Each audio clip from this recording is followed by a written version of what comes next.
Mahalakshmi Koyna express रद्द।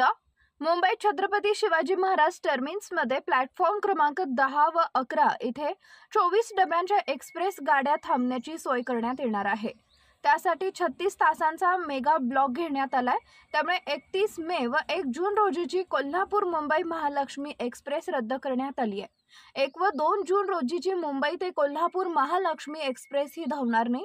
1 जून रोजी Kolhapur Mumbai Koyna express पुण्यापर्यंत जाईल। 1 आणि 2 जून रोजी कोयना एक्सप्रेस मुंबई ऐवजी पुण्यातून कोल्हापूरला सुटेल।